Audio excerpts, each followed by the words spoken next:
Aleluya. La palabra de Dios es santa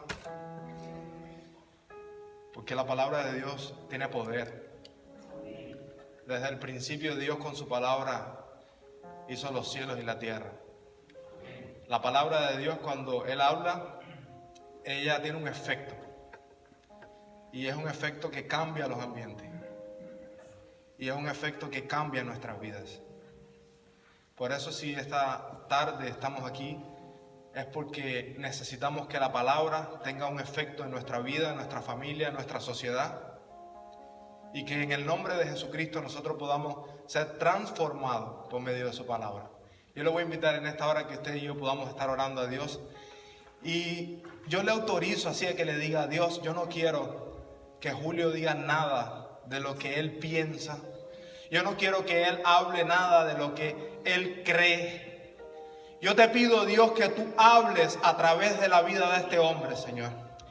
Espíritu de Dios, yo te pido que en el nombre de Jesucristo, Padre, tú tomes mis labios, Señor. Padre, que tu palabra sea lo que transforme nuestras vidas, que la palabra poderosa que viene de ti, Dios mío, sea lo que se pueda predicar, Señor, en esta hora, para que nosotros podamos entender, para que nosotros seamos, Dios mío, persuadidos, Señor, para que nosotros seamos, Señor, conquistados por tu palabra, a fin de alcanzar, Señor, todo lo que necesitamos alcanzar, Dios mío, para lo cual nosotros hemos sido alcanzados, Dios, por medio de tu palabra, Señor.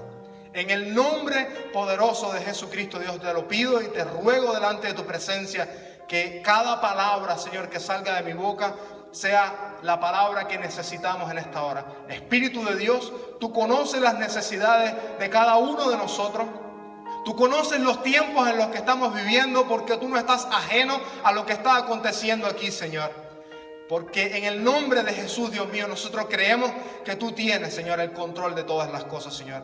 En tus manos estoy, Dios mío, y por el poder de tu Espíritu Santo te ruego que podamos, Señor, compartir esta tarde de tu palabra, Señor. En el nombre de Jesús, amén. Amado hermano, me gustaría que usted y yo fuéramos a el Evangelio según Juan. En el capítulo 2, a partir del verso 13. Y dice la Biblia, Juan capítulo 2, a partir del verso 13. ¿Está conmigo ahí? Dice amén. Dice, estaba cerca la Pascua de los judíos. Y Jesús subió a Jerusalén y halló en el templo a los que venden bueyes, ovejas y palomas y a los cambistas sentados. Y haciendo un azote de cuerdas, echó fuera del templo a todos con las ovejas y los bueyes y desparramó las monedas de los cambistas y volcó las mesas y dijo a los que venden las palomas, quitad esto de aquí y no hagáis la casa de mi padre casa de mercado. Le fue recordado a sus discípulos que estaba escrito, el celo de tu casa me consumirá. Intervinieron entonces los judíos y le dijeron, ya que haces estas cosas, ¿qué señal nos muestras? Respondió Jesús y les dijo, destruid este santuario y en 3 días lo levantaré. Y dijeron entonces los judíos, durante 46 años fue edificado este santuario y tú lo levantarás en 3 días. Pero él hablaba del santuario de su cuerpo. Cuando pues fue resucitado de entre los muertos, le fue recordado a sus discípulos que decía esto. Y creyeron a la escritura y a la palabra que dijo Jesús. ¿Qué tal esta historia en los días de hoy con la prensa sensacionalista que nosotros tenemos? ¿Qué tal esta historia que Jesús llega al templo de Jerusalén hoy con la CNN, con todas estas prensas sensacionalistas? Al minuto, una noticia, un loco entró en el templo sagradísimo de Jerusalén y ha volcado todas las mesas. Puede ser que no le digan un loco, puede ser que le digan un no sé, un extremista, un terrorista. Puede ser que lo llamen como cualquier adjetivo que se le puede llamar a cualquier persona que cometa cualquier, vamos a decirle, delito. Ofendió a la religión, ofendió lo sagrado, ofendió a Dios. Pero es que el que estaba obrando era el Hijo de Dios. ¿Cómo puede ser ofendido el dueño de la casa cuando quiere poner orden en su propia casa?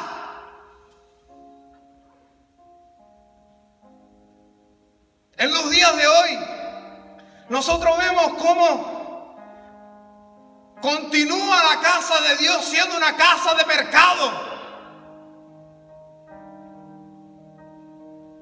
Las cosas que acontecen, nosotros las juzgamos desde nuestros puntos de vista cuando es afectada nuestra economía, nuestras posiciones teológicas, nuestros puntos de vista personales, pero no nos damos cuenta que el Eterno está llamando nuestra atención con las actitudes que no son aprobadas delante de su presencia.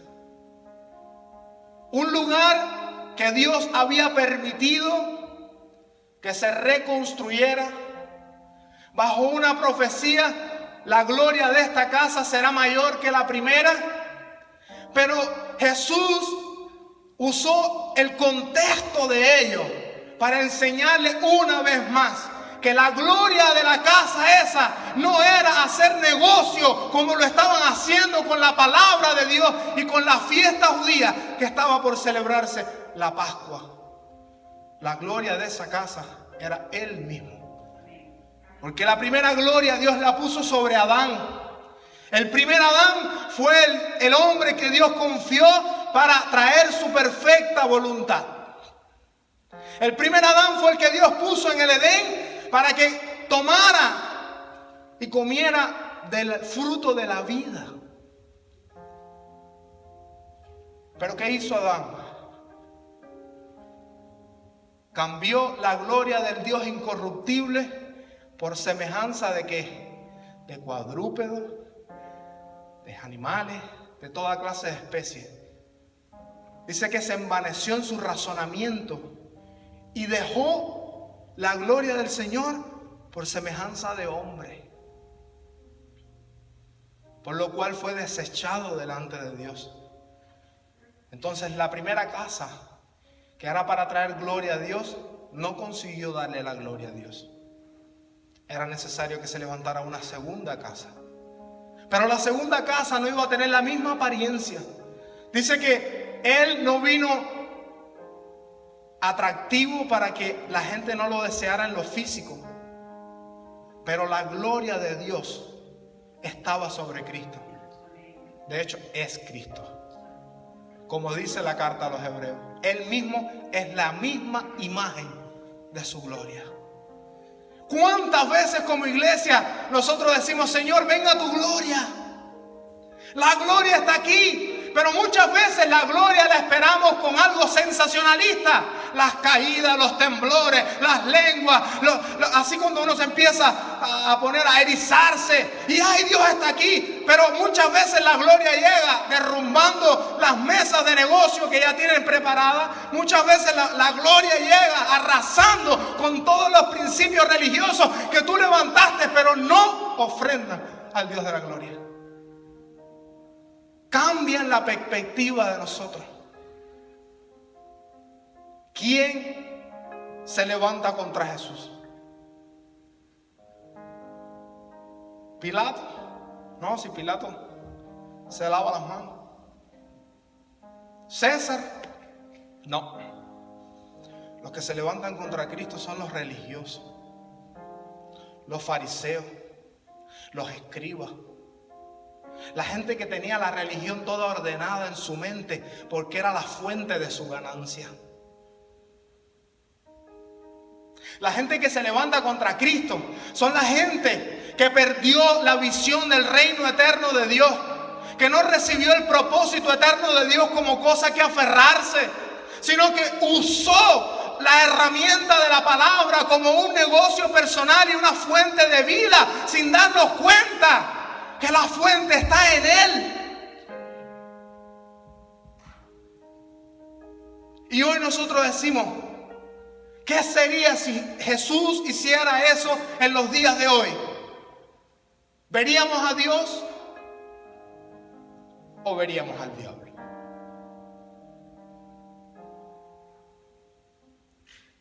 Por estas mismas palabras a él se le acusó delante del Sanedrín, delante de todos los judíos. Este dijo que había que destruir el templo. Pero dice la Biblia, pero a sus discípulos se les recordó que el celo de la casa lo iba a consumir. ¿Quién recibe revelación en medio de los tiempos difíciles? ¿Quién es la persona que puede tener entendimiento de lo que el Padre está haciendo? Los discípulos. Si tú y yo no somos discípulos del reino de Dios, si tú y yo no somos discípulos de Dios, nosotros no vamos a recibir la revelación del Dios eterno correctamente. Nosotros vamos a estar perdidos en medio de los tiempos de lo que Dios está haciendo. Hoy, con esta pandemia, ¿cuántas personas ven al diablo? Amado, Dios no ha perdido el control del mundo. El Señor no ha perdido el control del mundo. El Señor con esta pandemia cerró los locales, pero la iglesia continúa estando abierta. Con esta pandemia el Señor nos ha demostrado que estos locales no nos han llevado a formar a Cristos. Porque la gente ha sido local dependiente. La gente en sus casas no ha buscado al Señor. Se han pasado muchas veces sin orar, sin buscar la palabra.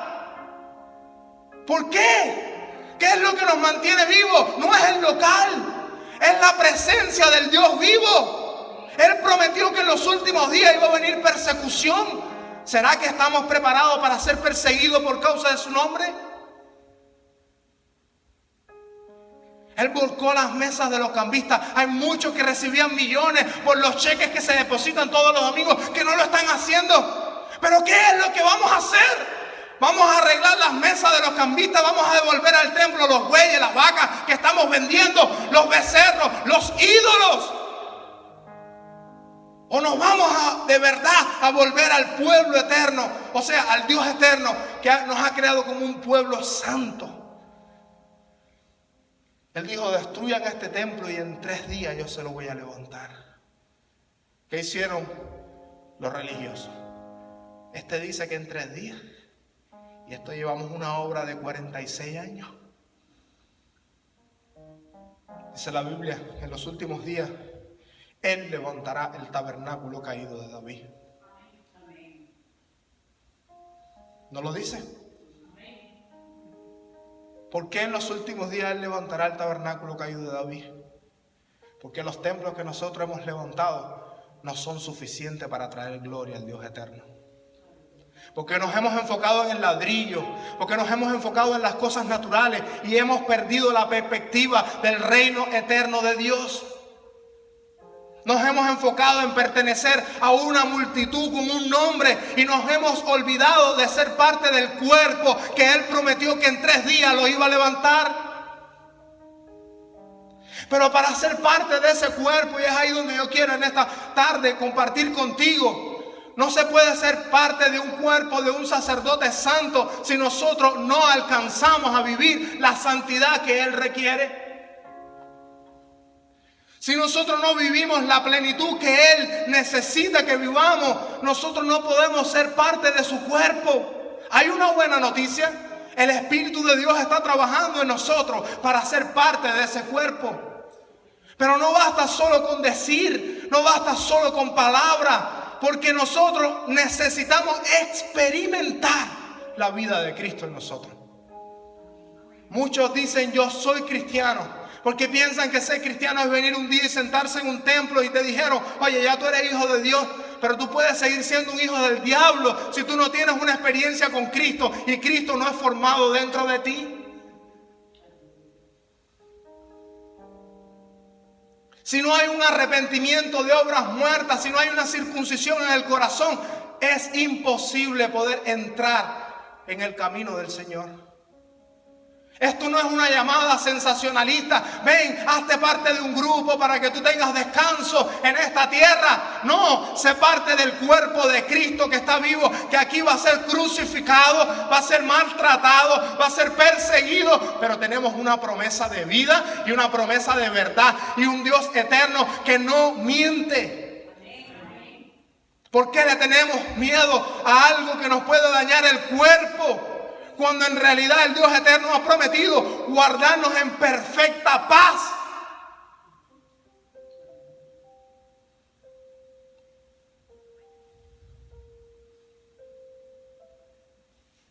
Pablo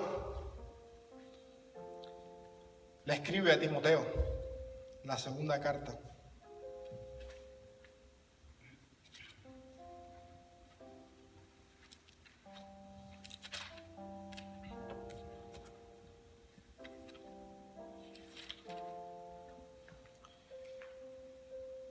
Y le dice, en el capítulo 1, a partir del 8, vamos a leerlo a partir del 6. Por esta razón te recuerdo que avives el fuego del don de Dios que hay en ti por la imposición de mis manos. Porque no nos ha dado Dios espíritu de cobardía, sino de poder, de amor y de dominio propio. Por tanto, no te avergüences del testimonio de nuestro Señor, ni de mí, su prisionero, sino comparte conmigo el sufrimiento por causa del Evangelio, conforme al poder de Dios, quien nos salvó y nos llamó con un llamamiento santo, no conforme a nuestras obras, sino según su propósito y la gracia que nos fue dada en Jesucristo, antes de los tiempos eternos. Y ahora ha sido manifiesta mediante la aparición de nuestro Salvador Jesucristo, el cual abolió la muerte y sacó a luz la vida y la inmortalidad por medio del Evangelio, para el cual yo he sido constituido predicador y apóstol y maestro, por causa de lo cual también padezco estas cosas, pero no me avergüenzo, porque yo sé a quién he creído. Y he sido persuadido de que es poderoso para guardar mi depósito hasta aquel día. ¿Desde dónde hablaba Pablo? ¿Desde una iglesia alfombrada? ¿Desde un yate en la bahía? ¿Desde dónde hablaba Pablo? ¿Con el carro del año?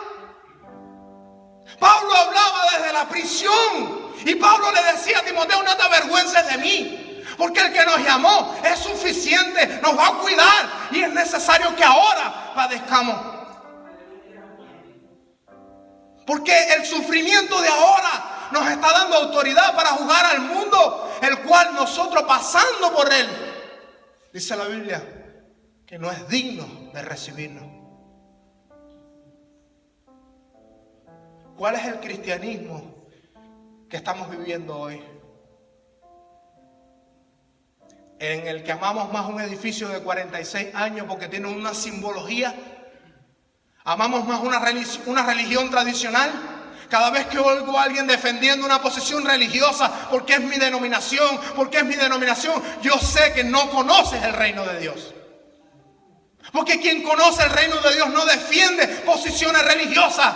Quien conoce el reino de Dios defiende a uno solo, que es el rey de este reino. Quien conoce el reino de Dios, la única bandera que tiene es el amor, que va por encima de posiciones religiosas. Porque si yo no amo a mi hermano, aunque piense diferente, entonces yo no soy digno. Nuestras posiciones religiosas son nada. Muchas veces nuestras posiciones religiosas nos llevan a ser mercaderes en medio del templo. Muchas veces nuestra posición religiosa no nos deja movernos porque nos trae confort y es la fuente de ingreso. Pero el reino de Dios tiene un sustento eterno. El reino de Dios no ha perdido ni en un segundo el poder. Y ese es el reino el cual el Dios eterno nos salvó. Y dice la Biblia, Dice que sino según su propósito y la gracia que nos fue dada en Jesucristo antes de los tiempos eternos. Hoy la religión empieza a predicarte a partir de Génesis capítulo 3. A partir de la caída del hombre. A decirte que no, que tú eres importante. Que fíjate lo importante que tú eres, que Dios ya te escogió. Y te voy a decir una cosa. El propósito eterno de Dios es desde antes de que Adán cayera. Cristo siempre fue. Cristo siempre fue. Él es el Cordero de Dios. ¿Sabe por qué? Cuando Juan lo vio, no dijo: oye, este es el que nos va a dar prosperidad. Yo voy a bautizar a aquel que me va a sacar de la vida esta de desierto, de pelo de camello, de comer langosta. No. Juan dijo: este es el Cordero de Dios que quita el pecado del mundo, el cual no soy yo digno ni de desatar la correa de sus sandalias. Entonces, ¿cuál es el llamamiento? Desde antes de la fundación del mundo hay una sola imagen en el reino eterno, el cual satisface la justicia de Dios. ¿Sabe quién es? Cristo. El cual se hizo hombre a través de Jesús. El cual venció la muerte. Y porque se hizo hombre a través de Jesús y resucitó en ese cuerpo y levantó al tercer día ese cuerpo de entre los muertos, y hoy está sentado a la diestra del Padre, es que nosotros en este cuerpo de Adán tenemos derecho a la vida eterna por medio de Él. Si nosotros negamos a Jesucristo, estamos negando la salvación que hemos alcanzado por medio de Él para cumplir el propósito eterno de Dios.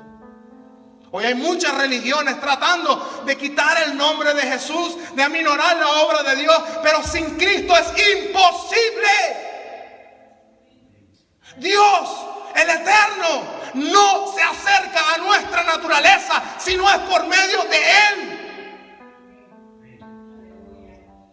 El corderito que está delante del trono es el cuerpo.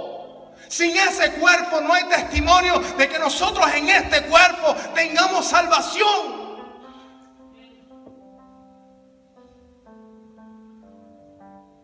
¿Por qué nos dejamos persuadir por historias engañosas? ¿Por qué somos tan insensatos como los Gálatas, los cuales recibiendo la verdad se apartaron a la mentira? Por gente que quiere hacer comercio contigo. Y yo no defiendo ninguna denominación. Yo defiendo el reino.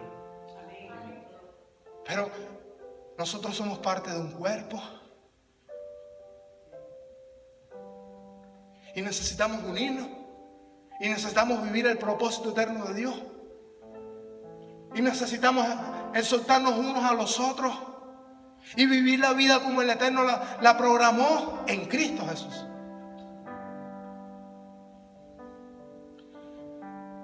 ¿Sabe lo que dice la palabra en hebreo? Lo único que puede hacer que Dios no permita que seamos perfectos es cuando no somos fundamentados en el fundamento eterno de Dios. Si a ti te invitaron a una religión, si tú piensas que venir el domingo aquí y dar tu diezmo, eso es lo que está protegiendo a tu familia, déjame decirte que tú vas para el infierno. Porque lo único que va a protegerte es que Cristo sea formado dentro de ti. El primer souvenir del reino no es una casa en un lugar con una buena posición. Gracias, mi hermano. Jesús dijo: si no tomas tu cruz y me sigues, no eres digno de mí. ¿Tú piensas que en el cuerpo no se sufre? Tenemos sufrimientos externos como el que Pablo hablaba. ¿De qué? De prisiones, de persecuciones. Pero dentro del cuerpo también tenemos persecuciones. ¿Usted vio ya la cruz? ¿Para qué cosa es una cruz? Para ser crucificado, ¿no? Intenta crucificarte en una cruz. Pondría los dos pies y le diera con un martillo, unos clavos duros, y dijera, lo conseguí. Ahora coge esta mano, te la puedes clavar, ¿verdad? Claro, te la clavas. ¿Y esta? Pero para ser completamente crucificado con Cristo tenemos que ¿qué? Alguien te va a tener que venir a herir la mano. ¿Y por qué a ese que te hiere la mano no lo perdonas si Él lo hizo en la cruz? Hay personas que están cerca de ti, que son a veces hasta del mismo cuerpo, que nosotros tenemos que perdonar, porque son las que Dios va a usar para herirnos en la mano. Pero las religiones te enseñan a huir. Cuando alguien te va a herir o te hiere, tú no perdonas. ¿A dónde te vas? Me voy a otro lugar que es mejor, porque en esta iglesia no hay amor. Era la misma posición religiosa de aquellos que dijeron, ¿quién es este que hace estas señales? ¿Sabes el temor de aquellos que fue? Que Jeremías había años, muchos años antes había venido con esa misma actitud, le había dicho, ustedes todos son una bandida de ladrones. Y a los 70 años el templo le cogió candela. Y Jesús estaba hablando lo mismo. ¿A qué le tememos? Yo nací en una iglesia de nombre metodista, y el fundador de ella, que nunca fue metodista, él dijo que él no temía que la religión metodista se acabara. Él temía que se convirtiera en una religión fría. Infelizmente, lo digo con tremenda tristeza, porque infelizmente hoy en muchos lugares del mundo, cuando la placa está fuera de metodista, adentro es una religión fría, porque aunque se llena de personas, no consiguen tener a Cristo formado dentro de ellos. Y cuando nosotros no damos Cristos, cuando no hay multiplicación de Cristos, de cristianos verdaderos, el vientre no es del Padre. El que tenga oído, oiga y entienda lo que el Espíritu quiere hablar con su iglesia. Pablo le dice a los Efesios, creo que fue, que le dice que nosotros tenemos una madre, ¿sabes? No es María, es la Nueva Jerusalén. Entonces, como iglesia, nosotros necesitamos actuar como la Nueva Jerusalén. Y una madre que está bien casada con el padre, ¿qué dice la Biblia? La mujer tiene que someterse al marido, ¿no dice? Y no dice que tiene que honrarlo. Entonces, cuando una madre da hijos y el padre es la autoridad en la casa, la madre, los hijos al principio siempre tenemos conexión con nuestras madres. Siempre, todos los niños tenemos conexión primero con nuestras madres, porque es la que nos pasa el afecto, la que nos da de comer, la que nos alimenta, la que nos carga, la que nos mima. Pero si esa madre no te enseña a honrar al padre, ¿qué está pasando con ese principio de familia? ¿Sabe quién es la madre que no enseña a honrar al padre? Normalmente las prostitutas, porque tienen hijos y no saben quién es el padre.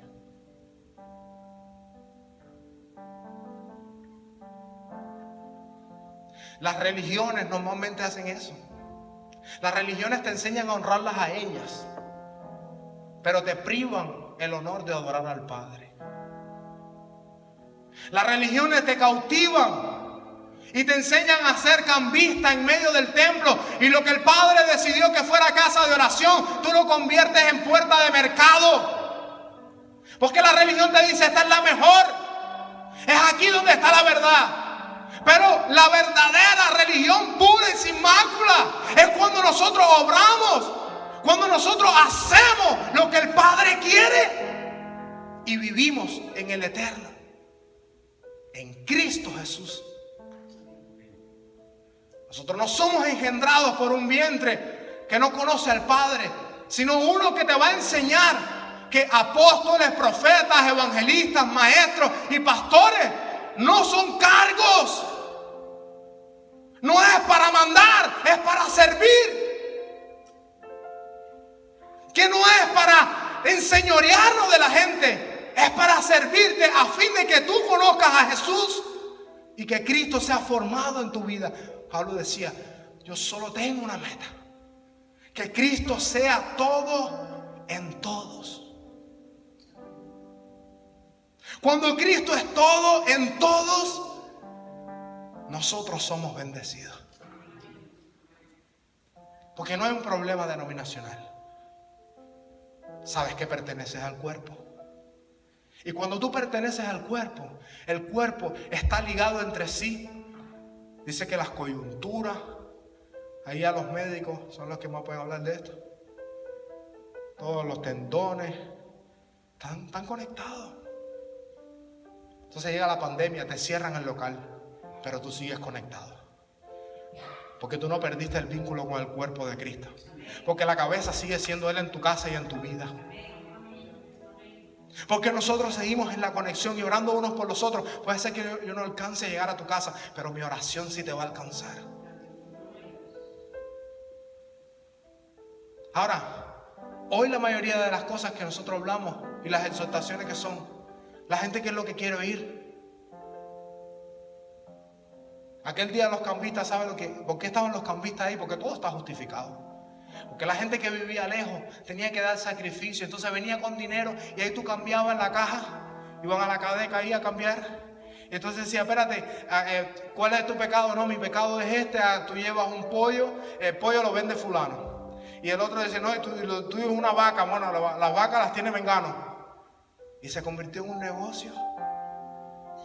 Y el Cordero de Dios parado en medio de ellos, teniendo celo de su casa, y decir, yo soy el Cordero de Dios, yo soy quien le va a librar a ustedes de este pecado.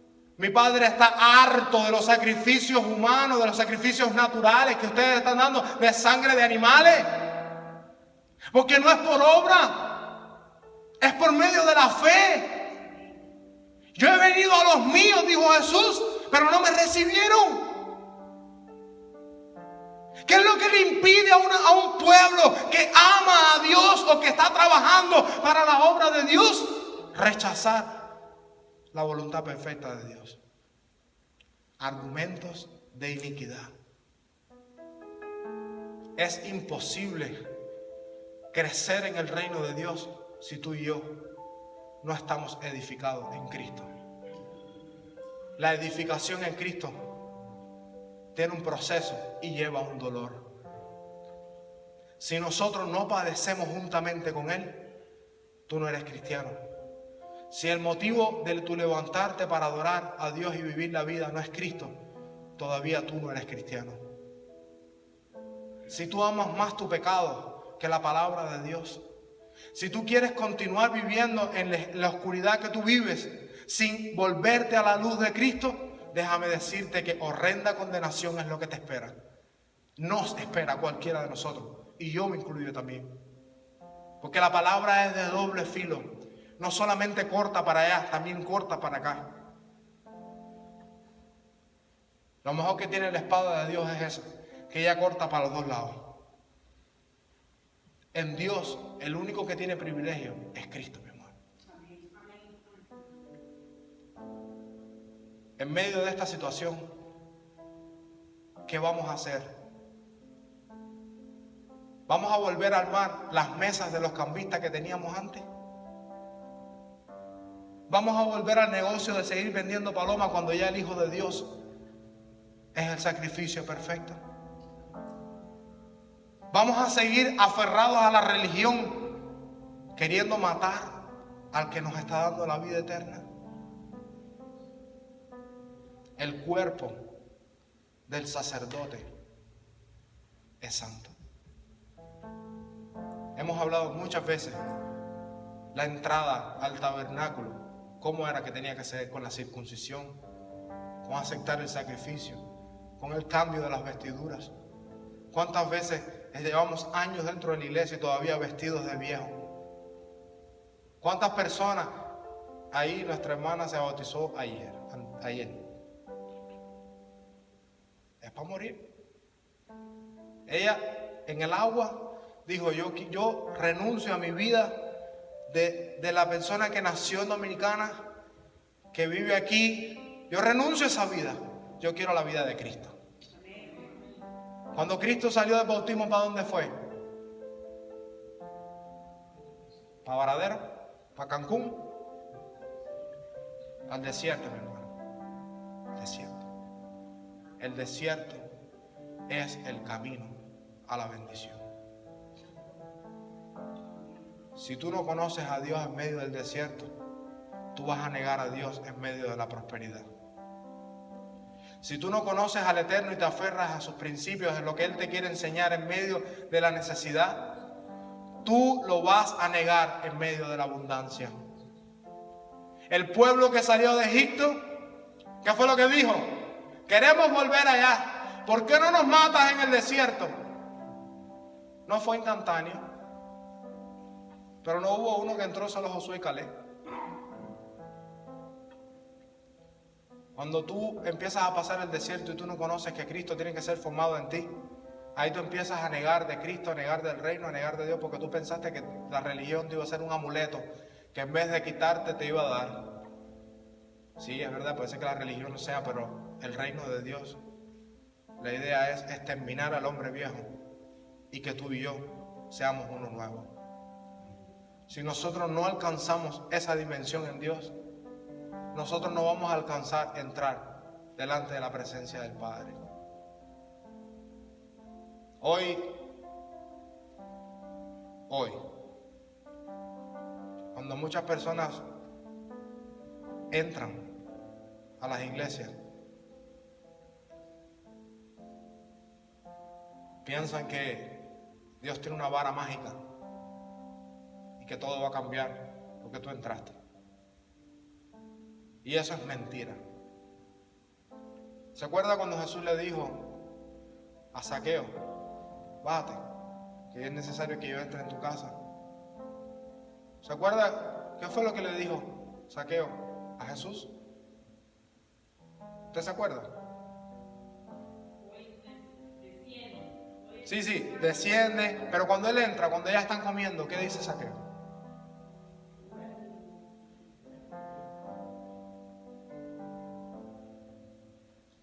¿Quién es el que le dice a Jesús: si yo he pecado contra alguien, o sea, si yo le debo algo a alguien, voy a pagarle cuántas veces? ¿Quién lo dijo? ¿No fue Zaqueo el que lo dijo?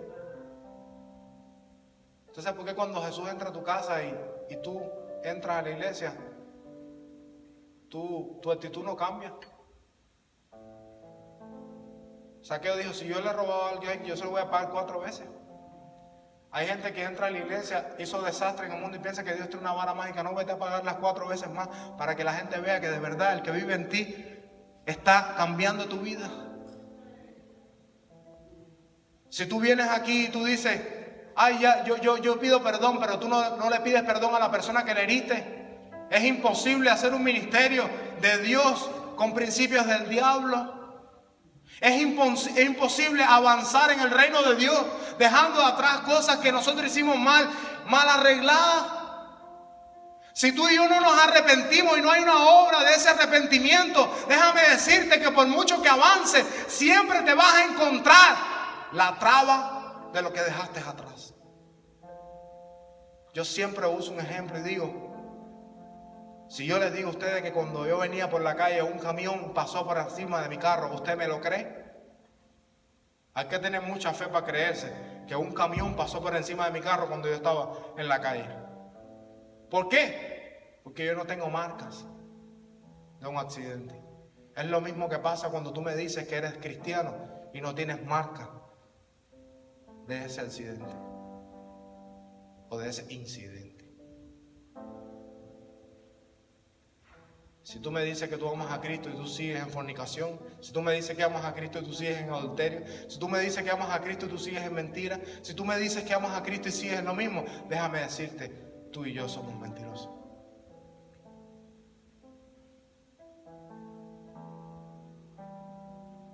¿Qué vamos a hacer? El mundo entero, Dios, le ha volcado la mesa a los cambistas. La teoría de la conspiración. ¿Puede el diablo hacer sus planes? Yo le voy a decir una cosa. Y ayer me venía esto a la cabeza cuando estaba preparando el mensaje y orándole a Dios. No sé para quién es, pero yo sí sé. Y yo me recuerdo cuando yo todavía no tenía el conocimiento de la verdad de Cristo. Yo en mi vida estuve envuelto en algunas cosas que fueron de hechicería. Y yo recuerdo que la persona que me estaba enseñando, instruyendo, él hacía un diseño en el piso. ¿Y sabes lo que él pintaba? En el medio de todos los diseños, de todos los demonios que él pintaba en aquel piso con una tiza, él ponía una cruz en el medio. Y debajo de la cruz, él pintaba una serpiente. Y yo un día le pregunté, oye, ¿y esto qué cosa es? Y él me dijo, aquí nada se puede hacer si el Eterno no autoriza. ¿Me vas a decir que esta pandemia el diablo la ideó? Yo no sé si la conspiración, si son los Rockefeller, yo no sé quién es. Ahora, yo te puedo decir que todavía Él está sentado en su trono. Yo te puedo decir que el que gobierna es el Eterno. Yo te puedo decir que nada se le ha ido de las manos a Él. Yo te puedo decir que todavía las promesas están vigentes. Yo te puedo decir que la palabra es verdadera y fiel. Pueden los gobernantes levantarse contra nosotros, pero hay uno que no es ciego y que no duerme. Y cuando nosotros alzamos los ojos a los montes y pedimos socorro, dice que Él nos trae el oportuno socorro. Yo predico y le vuelvo a predicar: Cristo vive, Cristo salva, y nosotros hemos sido salvos no para entretener al mundo con show, no para hacer negocio en medio de la casa de Dios. Nosotros hemos sido salvos para hacer luz en medio de las tinieblas. Nosotros hemos sido salvos para cumplir el propósito eterno de Dios. Nosotros hemos sido alcanzados por precio de sangre para dejar de vivir la vida mediocre que estamos viviendo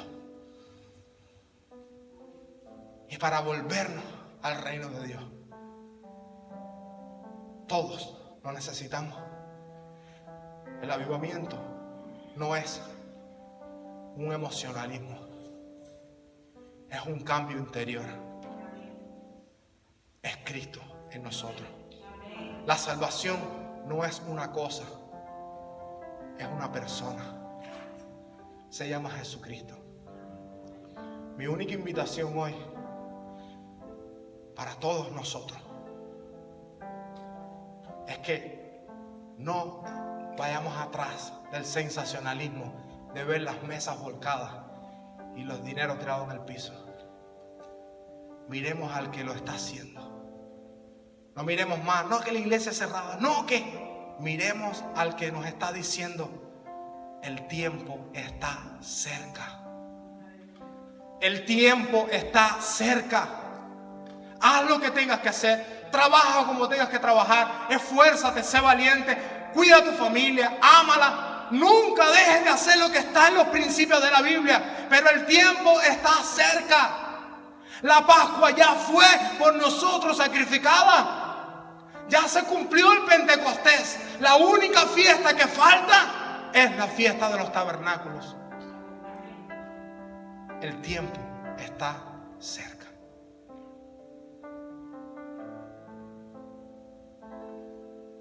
Que Dios nos permita ser de los discípulos que tengamos entendimiento de lo que Él está hablando hoy, y no de la media que se centró en que Él dijo que iba a destruir el templo que es nuestro templo, sin darse cuenta de que el templo es Él. El llamamiento no es a que vengas aquí. Venga aquí, claro que venga aquí, aleluya, y vengamos y se llene este lugar y que podamos, aleluya, de verdad cumplir el propósito eterno de Dios. Pero no hacemos nada con llenar este lugar y no ser del cuerpo del verdadero templo, Cristo nuestro Señor. Dios Todopoderoso, Señor, yo creo que estamos recogiendo migajas. yo creo que hay un banquete mayor que lo que hoy nosotros estamos viviendo. Señor Dios Todopoderoso, yo no sé lo que va a pasar con cada uno de nosotros, pero yo sí sé que tú prometiste, Dios mío, que aquel que se humillare y buscare tu rostro, Dios mío, tú lo ibas a escuchar desde los cielos, y la promesa tuya es verdadera y es fiel. Tú prometiste estar con nosotros todos los días, pero con tus discípulos, con tus hijos. Por eso yo te pido que nosotros podamos en este momento, en nuestro interior, Padre, recibir una inconformidad, que nosotros podamos caminar hasta que nosotros podamos vivir el completo propósito tuyo. Señor Dios Todopoderoso, nosotros queremos ser parte del templo que tú levantaste al tercer día. Nosotros queremos ser contados como cuerpo de aquel que es Rey de Reyes y Señor de Señores. Yo te pido delante de tu presencia, Dios mío, que a todos nosotros nos ayudes en nuestras vidas para poder cumplir tu propósito eterno, Señor. Que nosotros podamos de verdad ser juntamente contigo crucificados, para ser juntamente contigo levantados. Y que todos podamos decir: ya no quiero vivir yo, ya no vivo yo, ahora vive Cristo dentro de mí. Así bendigo cada familia, así bendigo cada padre, así bendigo cada persona, Dios mío, que está en este lugar, y aquellas que nos están escuchando por medio de las redes sociales. En el nombre poderoso de Jesucristo, Dios. Amén.